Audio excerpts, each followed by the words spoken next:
Jadi mulailah nilai diri kalian sendiri sebelum kalian mulai bisnis, terutama terkait modal.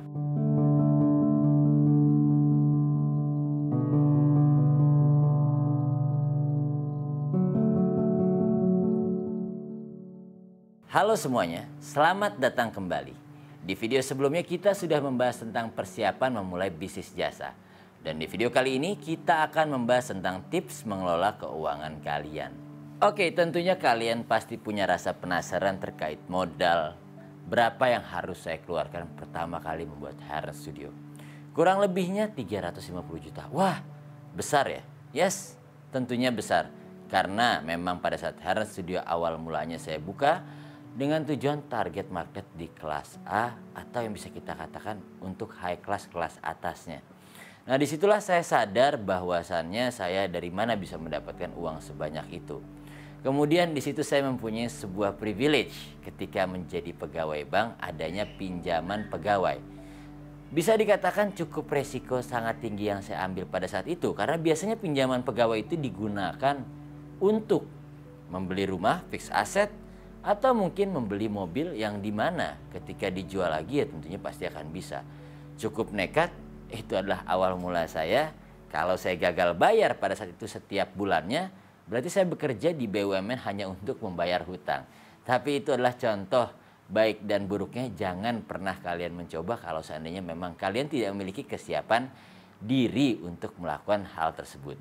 Disitulah kita akan tahu seberapa besar sih kapabilitas kita sebagai seseorang. Jadi mulailah nilai diri kalian sendiri sebelum kalian mulai bisnis, terutama terkait modal. Karena yang namanya hutang itu bisa menjadi masalah besar untuk kalian ke depannya.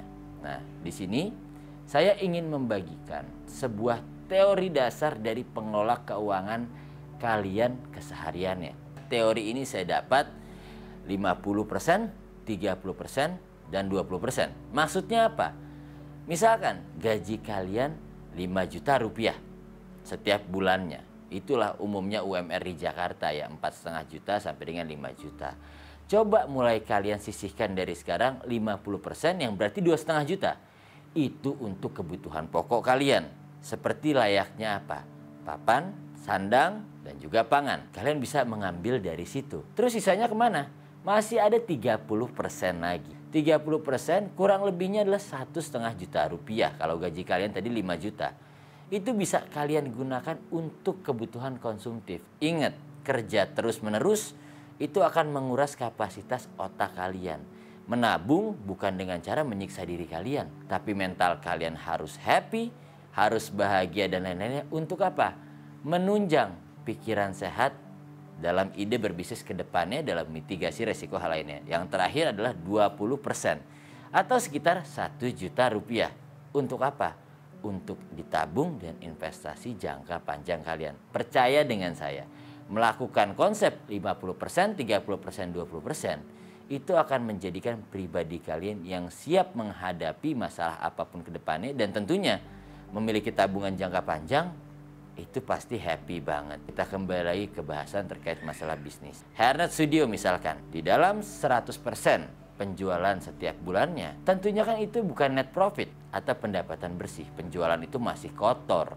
Misalkan kita ambil contoh 200 juta omset satu bulannya. Pertanyaannya, berapa sih yang didapetin tukang cukur di Harness Studio? Nggak kecil teman-teman.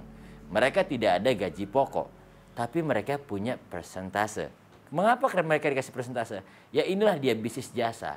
Di mana jasa potong rambut kita berbicara soal masalah seni dan tenaga dan waktu yang mereka keluarkan. Untuk di Harness Studio sendiri, saya memberikan kurang lebihnya 40% daripada total sales setiap bulannya. Contohnya gimana? Misalkan harga potong rambut di Harness Studio Rp200.000. Berapa yang didapatkan tukang cukur per kepalanya? 40% daripada Rp200.000. Yang dimana berarti kurang lebihnya adalah Rp80.000. Bagaimana kalau seandainya bayangkan dia satu hari motong 10 orang. 80.000 dikali 10, 800.000 untuk si tukang cukur per harinya. Satu orang tukang cukur. Untuk Harness Studio berapa? 60%-nya. Yang dimana 60% daripada 200.000 kurang lebihnya adalah 120.000. Wah, Harness Studio untung besar dong. Tidak. Jadi inilah yang harus kalian juga pahami. omset 200 juta satu bulan kita kalikan 60%, itu kurang lebihnya adalah di angka 120 juta rupiah. Itulah keuntungan bersih Hair Studio? Bukan. Itu hanya kotornya. Loh, terus bersihnya berapa dong? Kurang lebihnya yang sekitar 20%. Loh, sisanya kemana? Yang 40%-nya. 40% ini bisa dikatakan ada yang namanya rent expense atau biaya sewa tempat. Hairnet Studio sampai saat ini kita masih menyewa tempat yang kurang lebihnya sekitar 10% hingga 15%. Wah, kemana sisa 25%? Oh, ternyata juga ada salaries expense. Loh, tadi katanya bagi hasil. Inilah dimana kita menggunakan staff-staff kita untuk bersosial media, dimana adanya gaji tetap yang harus kita keluarkan. Berapa? Kurang lebihnya 10%. Wah, 15%-nya lagi kemana? Inilah dia, 15% yang biasanya kita sebut dengan operational cost.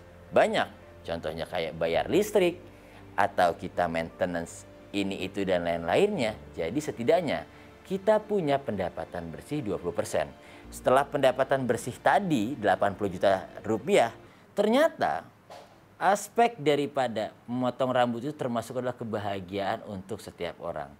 30% kalian itu bisa kalian gunakan untuk potong rambut. Gaji kalian berapa tadi?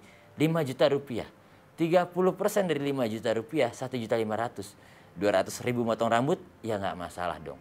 Kenapa bisa Hairnet menentukan harga segitu? Aspeknya dari mana? Sesederhana itu.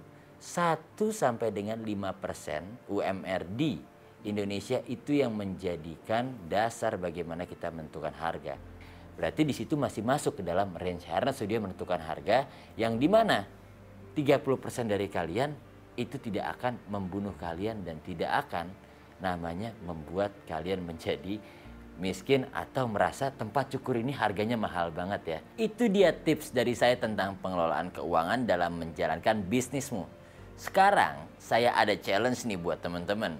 Gimana perencanaanmu untuk pengelolaan keuangan berdasarkan rasio 50%, 30%, 20% untuk bisnismu dan juga untuk kehidupanmu.